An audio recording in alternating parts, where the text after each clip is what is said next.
Sutopo, dosen Fakultas Psikologi di Universitas Gadjah Mada. Kalau tadi sebelumnya dari Bandung, Jawa Barat, kemudian ke DKI Jakarta, sekarang kita lanjut ke Kota Jogja, Universitas Gadjah Mada. Mbak Yayi ini akan mencoba menelaah mengenai keterampilan yang dibutuhkan oleh guru dalam mengajar siswa yang heterogen ya. Ini penting sekali. Dari apa dapat di-highlight heterogen, siswa yang heterogen. Mbak Yayi ini tahun ini baru selesai juga menyelesaikan program PhD-nya, betul ya Mbak Yayi ya, di Massey University di New Zealand, kalau nggak salah. Wah, New Zealand juga ini negara yang aman, nyaman, sejahtera, sukses, mulia. Mbak Yayi ini sekolah di bidang psikologi pendidikan, dan presentasinya pada siang hari ini akan mencoba memahami keunikan pribadi siswa dan bagaimana cara kita menyesuaikan pola mengajar mungkin ya guru ya, dalam menghadapi keunikan dari masing-masing siswa tersebut. Tentunya harus memiliki teknik pembelajaran menurut kebutuhan keunikan atau karakteristik. Untuk waktu dan tempat saya persilakan Mbak Yayi. Baik, terima kasih banyak Mas Ferdi. Hari ini boleh berbagi. Saya juga lihat di chat, ini banyak ibu bapak guru dari seluruh Indonesia. Mohon maaf Mbak Yayi, perlu saya sampaikan untuk para narasumber, ada beberapa pertanyaan yang sudah disampaikan oleh teman-teman ya di Q&A. Jadi mohon mungkin narasumber yang sudah selesai presentasi ataupun mungkin sambil menunggu jadwal presentasinya, silakan dapat bisa menjawab pertanyaan secara tertulis yang ada di Q&A di webinar ini. Silakan. Baik. Lanjutkan lagi Mbak Yayi, maaf. Ya. Terima kasih atas antusiasmenya. Kalau banyak bertanya, diskusinya jadi hidup. Salam kenal dan salam hormat untuk ibu bapak sekalian yang bergabung. Izinkan saya hari ini berbagi. Saya yakin ibu bapak sudah punya banyak sekali pengalaman di lapangan, tetapi barangkali saya ingin sekedar berbagi dari apa yang sudah saya baca dan pengalaman saya, penelitian dan memberi pelatihan juga untuk guru-guru. Bagaimana guru dapat mengembangkan keterampilannya supaya siap mengajar siswa yang heterogen. Jadi dengan sistem yang sekarang tentu saja sekolah tidak bisa lagi memilih begitu ya, dalam tanda kutip, mau siswa yang cerdas semua, cepat semua belajarnya, tapi tentu yang masuk ke sekolah yang akan diajar oleh ibu bapak sekalian adalah siswa yang heterogen. Baik. Nah, siswa yang heterogen itu apa? Sebenarnya ini adalah hal yang sangat natural begitu. Dalam kehidupan sehari-hari tidak ada sekelompok orang yang sama. Nah, siswa yang heterogen ini bisa macam-macam, bisa dari status sosial ekonominya, bisa dari ras, suku bangsanya, kemudian apakah dia merupakan anak berkebutuhan khusus atau anak pada umumnya. Kadang-kadang di beberapa sekolah disebut sebagai anak reguler. Kalau saya lebih suka menyebutnya anak pada umumnya, anak yang bukan berkebutuhan khusus. Kemudian agamanya bermacam-macam, asal daerahnya, jenis kelamin dan peran gendernya, kapasitas kognitifnya, kecerdasannya juga beragam. Apa dampaknya kemudian? Nah, keberagaman ini, macam-macam identitas tadi sebenarnya akan membentuk konsep diri siswa. Bagaimana dia memandang dirinya, bagaimana dia melihat dirinya, bagaimana nilai dan norma yang ada dalam dirinya, sikapnya, baik sikap terhadap pendidikan misalnya, sikap terhadap kedisiplinan, kemudian juga tujuan dan harapannya. Pengennya apa sih sekolah ini? Apakah pengen meraih pendidikan yang lebih lanjut, atau sekedar ya teman-teman lain juga sekolah, saya juga sekolah gitu. Kemudian juga membentuk bagaimana seorang siswa ini berelasi secara sosial dengan teman-teman di sekitarnya, bagaimana dia berinteraksi dengan teman, dengan guru, dengan tenaga kependidikan di sekolah. Kemudian bisa juga mempengaruhi penggunaan bahasa. Ini juga akan bisa beragam, baik karena latar belakang sukunya, latar belakang keluarganya, maupun juga status sosial ekonomi. Nah, tentu saja juga ini akan membentuk perilakunya. Perilaku seseorang itu kaitannya erat dengan identitasnya, dengan konsep dirinya. Sebagai contoh misalnya status sosial ekonomi yang beragam. Misalnya kalau saya boleh ambil contoh, kok di Jogja itu sekolah favorit itu dulu disebut sekolah favorit itu letaknya katakanlah di tengah kota. Dulu ketika sistemnya masih menggunakan sistem yang lama, yang masuk ke situ adalah anak-anak cerdas, belajarnya cepat, status sosial ekonominya tinggi. Tetapi dengan sistem yang saat ini semuanya bisa masuk ke sana, termasuk barangkali anak-anak yang berada di slum area yang letaknya di tengah kota, sehingga status sosial ekonominya cenderung rendah, menengah ke bawah. Bagaimana pendidikan, pekerjaan, penghasilan orang tua, status keluarga ini di masyarakat akan mempengaruhi anak-anak ini, siswa ini. Sikap mereka terhadap pendidikan dan sekolah mungkin berbeda. Kalau dulu anak-anak yang dengan status sosial ekonomi menengah ke atas, kecerdasannya tinggi, dikasih bahan, sudah bisa belajar mandiri. Sementara yang sekarang agak berbeda, gitu ya. Wawasan dasarnya, cakrawala wawasannya juga bisa berbeda. Karena fasilitas yang ada di rumah juga berbeda. Kesiapan belajar, termasuk kaitannya dengan gizi misalnya, fasilitas yang ada di rumah, dan ini juga tentu saja mempengaruhi prestasi belajarnya. Perbedaan yang lainnya, heterogenitas yang lainnya yang dialami adalah kapasitas kognitif dan intelijensinya. Kapasitas kognitif atau intelijensi ini sering didefinisikan sebagai kemampuan siswa untuk belajar. Bagaimana siswa menangkap informasi dan menggunakannya untuk menyelesaikan masalah. Sehingga seringkali kita sebagai orang tua, guru, membuat dikotomi. Oh, siswa ini cerdas dan kurang cerdas. Siswa ini cepat dalam belajar, sementara yang ini lambat. Nah, penelitian-penelitian yang sekarang itu menunjukkan bahwa sebenarnya tidak ada kok siswa yang cerdas dan tidak cerdas. Hanya saja mereka memiliki tipe kecerdasan yang berbeda dan cara belajar yang berbeda. Misalnya teori kecerdasan majemuk atau multiple intelligence yang sangat terkenal ini. Kecerdasan seseorang itu beda-beda. Ada yang cerdasnya di bidang logika matematika. Ada yang cerdasnya kinestetiknya, badannya lentur, atlet, pesenam, begitu ya. Ada yang naturalis, kalau menanam apa saja kok pasti hidup. Itu adalah kecerdasan yang berbeda-beda.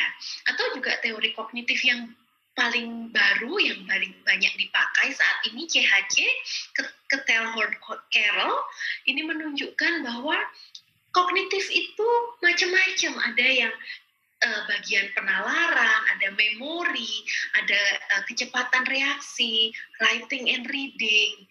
Teori-teori ini menunjukkan bahwa saat ini sudah tidak saatnya kita melihat seorang siswa itu cerdas dan tidak cerdas, pintar dan kurang pintar, cepat atau lambat, melainkan sebagai individu yang memiliki kecerdasan bermacam-macam. Nah, ada juga keragaman dalam hal kebutuhannya, apakah dia memiliki kebutuhan khusus atau siswa pada umumnya. Anak-anak berkebutuhan khusus, mereka yang memerlukan penyesuaian pembelajaran. Kalau biasanya guru mengajarkan tambah-tambahan misalnya di SD kelas 1, anak pada umumnya dengan ditulis di papan tulis sudah bisa. Oh, 1 tambah 1 itu 2. Anak dengan kebutuhan khusus misalnya, dengan IQ mungkin di bawah rata-rata, atau memiliki kesulitan belajar matematika, memerlukan alat bantu, mungkin dengan lidi begitu ya, supaya mudah menghitung. Atau mereka yang memerlukan pendampingan khusus, sehingga di dalam kelas perlu ada guru pendamping khusus, perlu ada terapi khusus, misalnya terapi wicara atau terapi okupasi.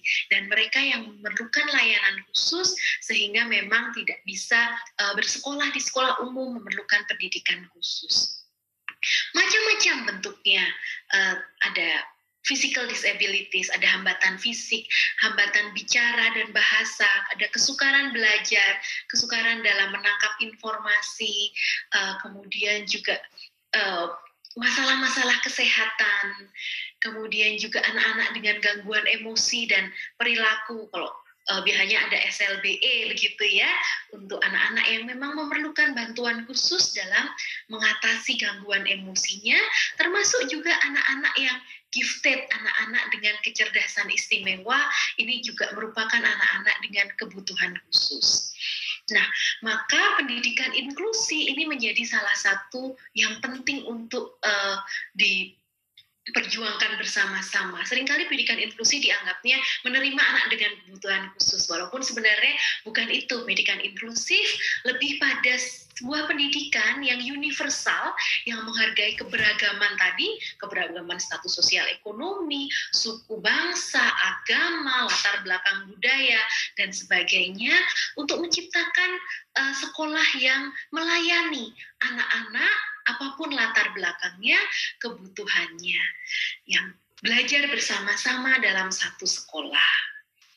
Nah, kemudian apa yang menjadi tantangan bagi guru mengajar siswa yang heterogen ini?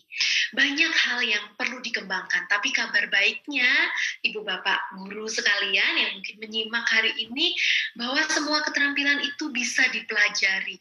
Bukan sesuatu yang sifatnya aku memang begini, gitu ya, tetapi sesuatu yang sangat bisa dipelajari. Nah, kalau kita melihat ke undang-undang kita tentang kompetensi guru, ada 4 kompetensi utama yang harus dimiliki oleh ibu bapak guru semuanya. Yang pertama adalah kompetensi pedagogi.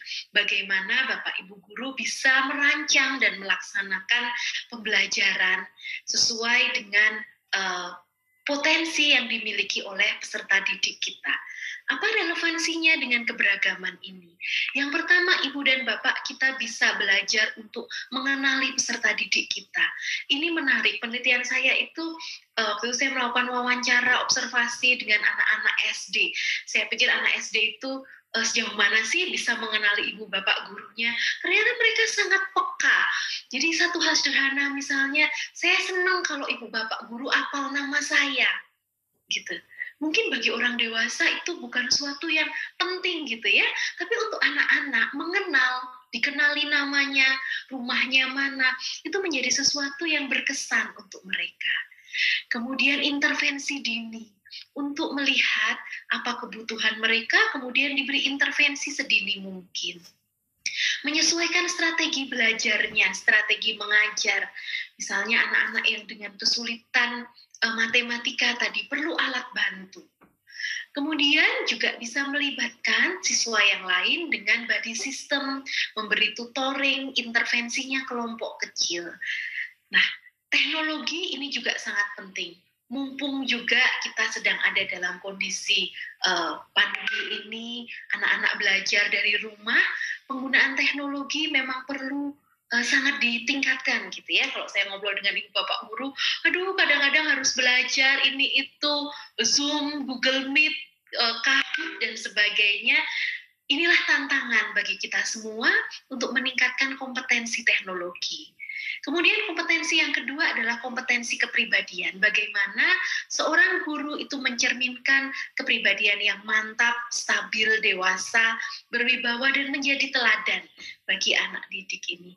Maka di sini diperlukan penghayatan nilai-nilai pribadi. Kenapa sih kita jadi guru?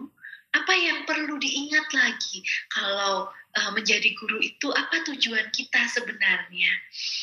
Kemudian juga self-awareness, ini bagian dari keterampilan sosial yang dimiliki oleh guru-guru sekalian. Bagaimana dia menyadari emosinya, perasaannya, karena ternyata anak-anak kita itu sangat peka. Bisa melihat kapan guru kita kesal, kapan gurunya senang, gitu ya.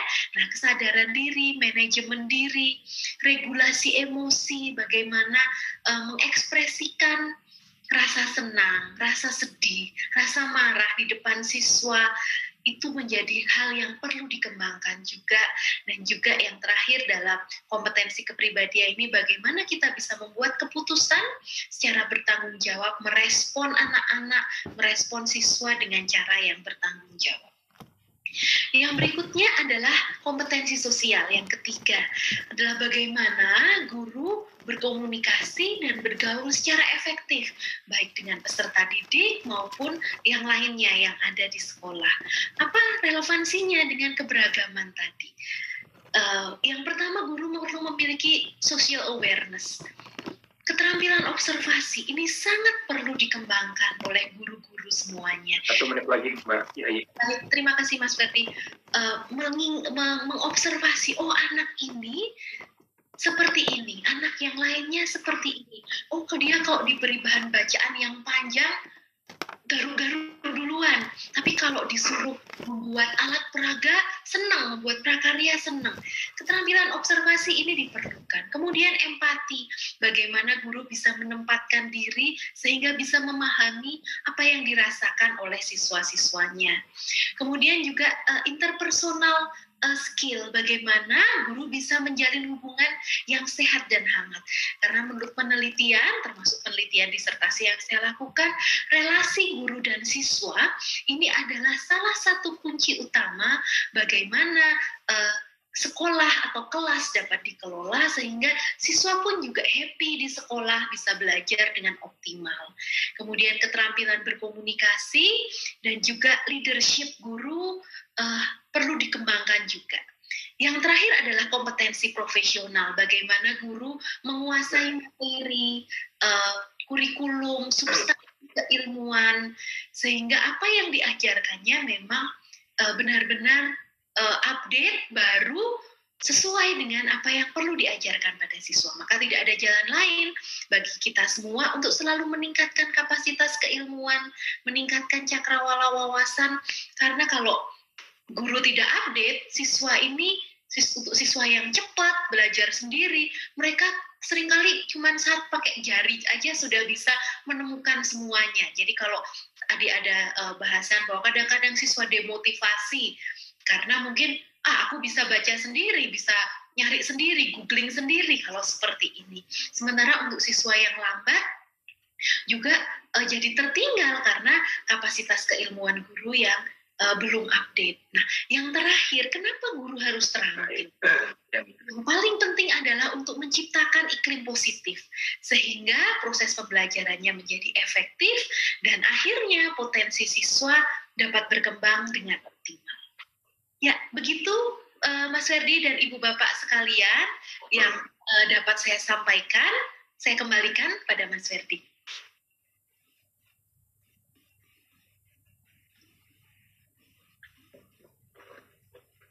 Presentasinya. Selanjutnya yang terakhir dari negara yang nun jauh di sana dengan Mbak Elok. Mbak Elok sudah hadir di tengah kita. Oke, bisa langsung share screen aja. Mbak Elok ini juga salah satu dosen juga psikolog di Fakultas Psikologi Universitas Indonesia. Dan saat ini juga beliau juga sedang menyelesaikan studi program doktornya di Groningen University di Belanda. Yeah. Pada siang hari ini Mbak Elok akan coba menelaah mengenai tinjauan psikologis usia ideal masuk sekolah. Untuk waktu dan tempat saya persilakan Mbak Elok. Ya, terima kasih Mas Ferdi. Mudah-mudahan slide saya sudah terlihat ya. Saya sudah share di sini. Oke, baik. Tadi sudah dijelaskan dengan sangat jelas menurut saya oleh 4 narasumber sebelumnya tentang berbagai hal terkait dengan PPDB yang sebetulnya bukan hal baru, tapi menjadi fenomena baru lah setiap tahunnya. Salah satu yang sekarang ingin saya bahas adalah terkait dengan usia. Kalau mengenai usia ini sudah bukan lagi 4 tahun terakhir, tapi dari penelitian yang saya baca, saya mencoba cari penelitian yang ada, itu sudah terjadi sejak tahun 70-an itu selalu dipertanyakan. Sebetulnya usia berapa sih yang tepat bagi anak untuk masuk sekolah? Baik, saya akan membahas dulu konsep yang perlu mungkin sama-sama kita telaah, yaitu konsep kesiapan sekolah. Dari tahun ke tahun, dari banyak sumber, ada banyak definisi soal kesiapan sekolah. Ada yang mendefinisikan siap sekolah artinya anaknya sudah pintar baca. Ada yang mendefinisikan siap sekolah artinya anaknya sudah nggak nangis kalau di sekolah. Dan lain sebagainya. Maaf, Mbak Elok, belum. Ya? Ini share screen-nya belum masuk ini, filenya. Oh, share screen-nya bisa belum masuk ini, Mbak. Sebentar, mungkin belum diklik PDF filenya, oke. Sudah saya klik sebetulnya sekarang, apa masih belum masuk? Oke, sekarang sudah masuk. Oh, sekarang sudah masuk, silakan. Sudah masuk. Mungkin tadi dia roaming dulu di langit Belanda kali. Baik. Sekarang saya kembali ke sini, ke definisi kesiapan sekolah. Saya menggunakan definisi yang dipakai oleh UNICEF, yang juga merupakan definisi psikologis yang disepakati oleh banyak ahli, di mana kesiapan sekolah artinya adalah ada kecocokan, kesesuaian. Jadi ada match antara anak atau siswa dengan lingkungan pembelajaran yang berstruktur. Berstruktur maksudnya sekolah, ya. Di mana matching ini atau kesesuaian ini bisa mendukung dan mendorong perkembangan yang optimal dari anak. Jadi itu perlu kita pahami bersama. Jadi siap sekolah itu bukan artinya anak harus IQ X, atau siap sekolah artinya anak sudah pintar baca tulis sebelum masuk SD dan lain sebagainya. Tapi yang terpenting dalam arti siap sekolah adalah antara anak, sekolah, dan lingkungan anak atau keluarga di sini semuanya itu sudah siap untuk membantu anak bisa nanti belajar secara optimal sehingga perkembangannya optimal. Tadi Mbak Uri atau Ibu Uri sebelum sudah menjelaskan bahwa dulu mungkin kita punya pola pikir bahwa sekolah SD di SDX supaya bisa masuk SMP Y, supaya bisa masuk SMA Z.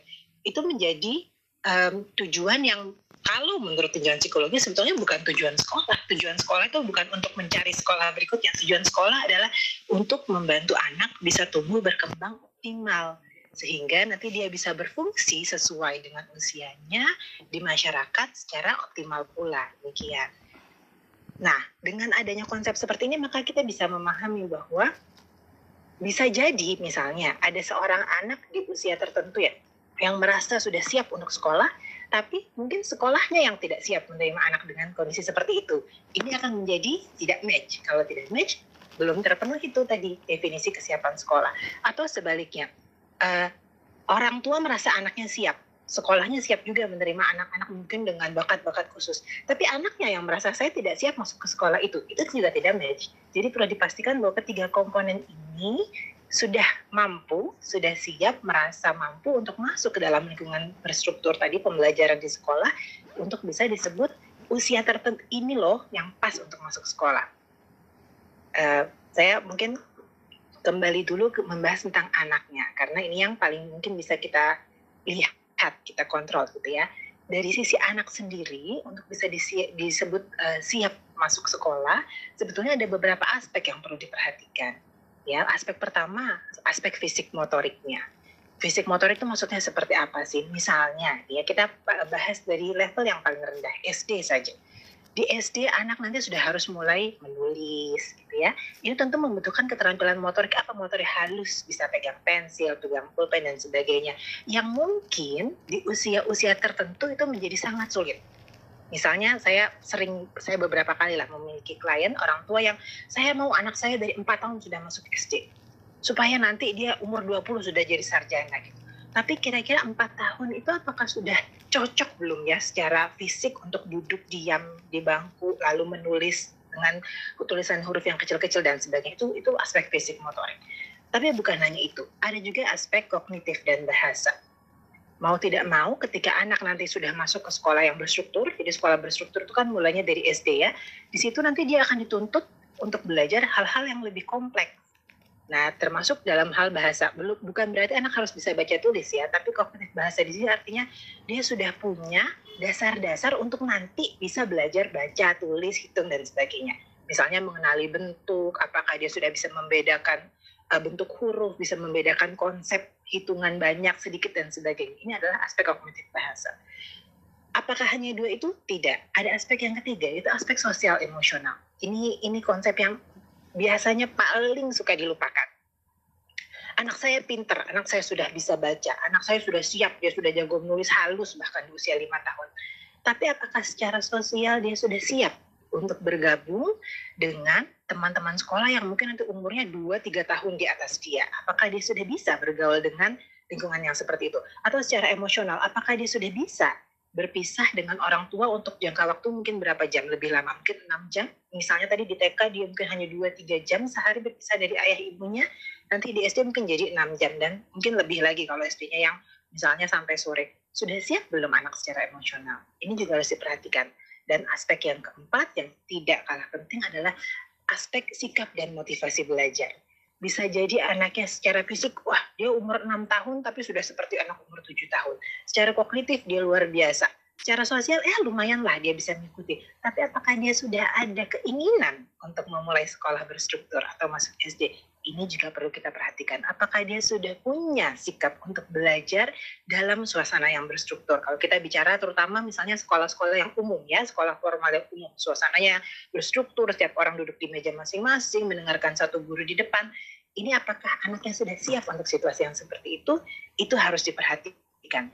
Mengingat 4 aspek ini, maka saya rasa cukup wajar sebetulnya ada kebijakan pembatasan usia.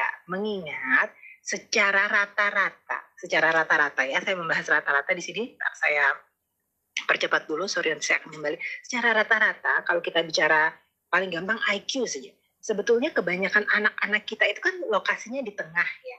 Jadi dalam usia berapa yang kira-kira yang semua aspek tadi terpenuhi? Misalnya SD, tadi kebijakannya kan antara 7 sampai 12. Itu karena kita melihat secara rata-rata. Kebanyakan di usia seperti itulah, di usia demikian lah, sekitar 7, 6, 7 tahun itu, anak-anak ini mulai matang secara fisik, secara kognitif, sosial, emosional, dan sebagainya. Maka mungkin itu sebabnya usia tersebut yang dijadikan patokan. Ya. Tapi ada tidak anak-anak yang mungkin usianya 5 tahun tapi 4 aspek tadi terpenuhi? Bisa jadi ada. Itu adalah anak-anak yang kalau dari tampilan saya ini, anak-anak yang ada di kurvanya sebelah kanan. Anak-anak yang spesial disebutnya misalnya gifted. Atau ada nggak anak yang usia 8 tahun tapi 4 aspek belum terpenuhi? Ada juga. Itu mungkin yang ada di sebelah kiri. Tadi sebelumnya Mbak Yayi, Ibu Yayi sempat menjelaskan misalnya kalau di sekolah inklusif, anak-anak yang berkebutuhan khusus, anak-anak yang spesial, itu mungkin ada di sisi kurva yang sebelah kiri. Jadi, tapi dipakai dalam kebijakan tentu yang paling banyak, yang rata-rata, yang normal itu yang ada di tengah-tengah kurva ini. Tapi apakah kemudian memang hanya usia yang bisa dijadikan patokan dalam penentuan kesiapan sekolah anak? Berbagai penelitian, saya mencari berbagai penelitian dari tahun ke tahun 2000-an, tahun 90-an, tahun 80 sampai tahun 70-an, saya menemukan bahwa memang usia bukan satu-satunya prediktor kesiapan sekolah. Usia tidak menjadi prediktor utama dalam menentukan keberhasilan akademik anak di sekolah.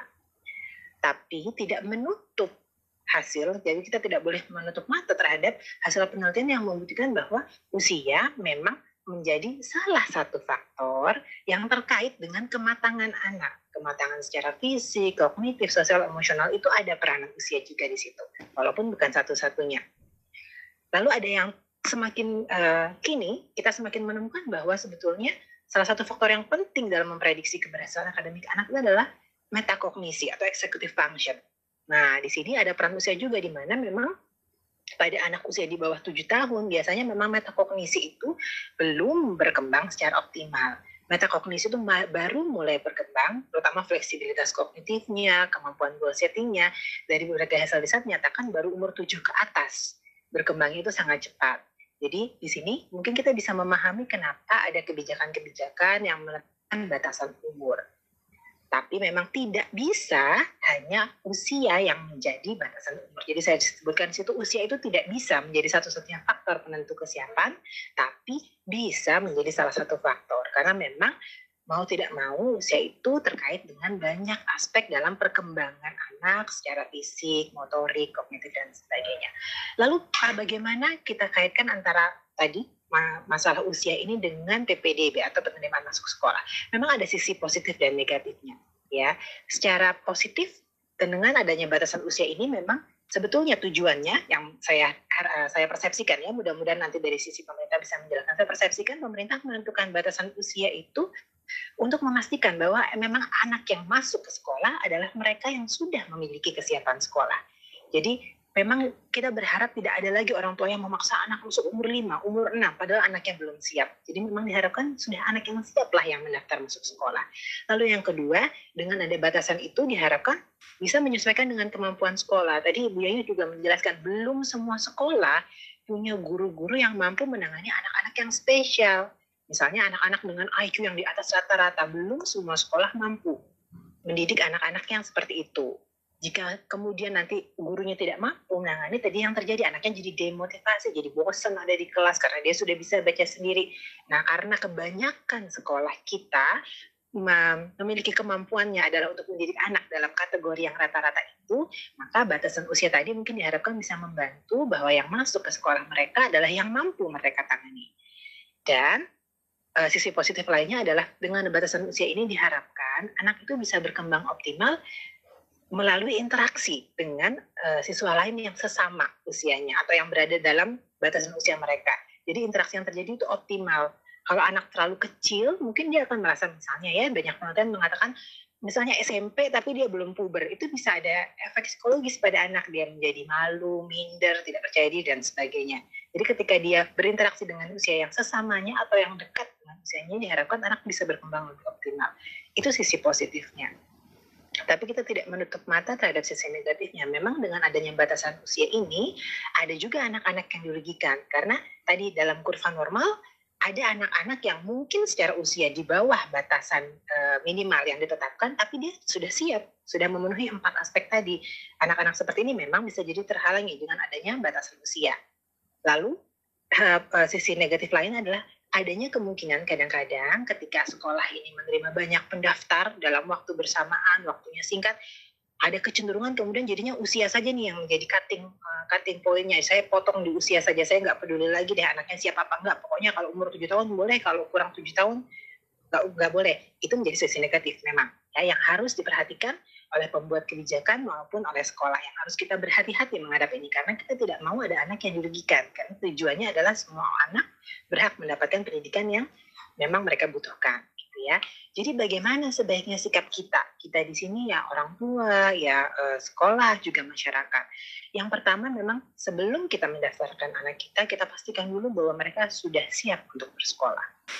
Bukan hanya dari umur, tapi memang betul-betul harus kita periksa kembali apakah anak saya sudah mau bersekolah, sudah ada motivasi, apakah dia sudah punya kemampuan kognitif yang dibutuhkan. Ya.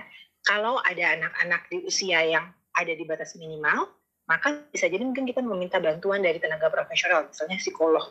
Kenapa ada syarat harus dites psikolog? Memang untuk memastikan anaknya sudah siap secara motorik, kognitif, sosial, emosional, dan sebagainya. Jadi kita pastikan dulu sebelum kita memaksakan anak kita untuk bersekolah. Dan yang kedua yang harus kita ingat adalah ketika orang tua memutuskan untuk mendaftarkan anak bersekolah atau masuk ke suatu sekolah, pastikan yang menjadi fokus kita adalah kepentingan anak. Kadang-kadang anak itu sangat berusaha masuk sekolah favorit karena dia mau memenuhi keinginan orang tua. Belum tentu itu keinginan dia. Saya mau orang tua saya bangga kalau saya masuk sekolah X. Atau saya mau masuk usia 6 tahun sekolah, biar nggak kalah sama sepupu-sepupunya, karena semua 6 tahun. Itu kemudian menjadi melenceng dari tujuan pendidikan. Kalau kita bicara pendidikan, maka kepentingan anak yang utama. Kita mau anak kita tumbuh kembang optimal. Kita mau anak kita ada di sekolah dengan bahagia. Atau kita sebutnya school well-being. Dia sejahtera ada di sekolah. Dia memang bahagia ada di sekolah. Jadi itu yang harus kita ingat kembali.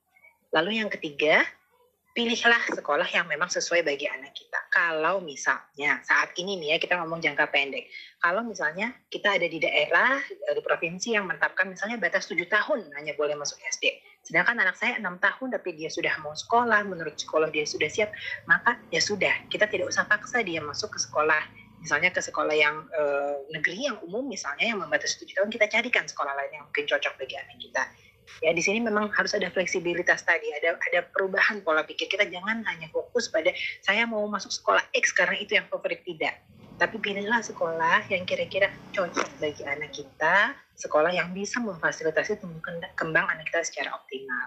Dan yang terakhir, memang tadi kita sudah belajar ya bahwa ada 3 aspek dari kesiapan sekolah. Bukan hanya tanggung jawab sekolah, bukan hanya kebutuhan anak, tapi juga pastikan bahwa orang tua kemudian mendukung. Bahwa anak kita mau masuk ke sekolah manapun, reaksi anak itu dipengaruhi juga oleh reaksi orang tua. Kalau orang tua kemudian, ya kok cuma masuk ke sekolah itu, ya harusnya kamu masuk ke sekolah yang sana, jangan yang ini nggak bagus, maka anak akan merasa, ya berarti saya mengecewakan, harusnya saya nggak masuk sini, ini PPDB bikin saya stres dan sebagainya. Tapi ketika orang tua menunjukkan dukungan, oke nak, kamu masuk sekolah ini karena memang sekolah ini yang cocok buat kamu coba cari apa yang menarik dari sekolah ini, kamu bisa belajar dimanapun dan sebagainya. Dengan dukungan seperti itu, maka anak akan menjadi lebih senang berada di sekolahnya. Atau misalnya kalau anaknya kita tahu secara kognitif sudah siap, secara fisik siap, tapi emosional kurang, maka orang tua yang kemudian menjadi pendamping. Bagaimana membantu anak misalnya kalau dia ada kesulitan sosial di sekolahnya, atau secara emosional dia masih belum siap, dan sebagainya. Jadi dibutuhkan kerjasama dari 3 pihak ini untuk memastikan bahwa anak masuk pada usia yang optimal, tidak dipaksakan, dan kalaupun misalnya dia masuk sekolah di usia yang belum memenuhi batas tadi, maka dia akan tetap bisa merasa bahagia dan bisa belajar optimal di sekolah yang dia masuki. Kurang lebih demikian materi dari saya, Mas Ferdi, terkait usia dan kesiapan sekolah. Mudah-mudahan bisa menjadi tambahan referensi terkait PPDB ini. Saya kembalikan kepada moderator, Mas Ferdi. Baik, terima kasih Mbak Elok. Menarik sekali Bapak Ibu sekalian ya. Mbak Elok ini memang spesialisasi di psikologi pendidikan ya, jadi paham betul mengenai pola-pola ataupun mungkin persebaran secara kognitif. Bagaimana anak itu memiliki usia yang ideal untuk bisa diterima, untuk bisa masuk sekolah ya. Saya pun juga ingin mendengar sebenarnya secara detail. Jadi sangat penting sekali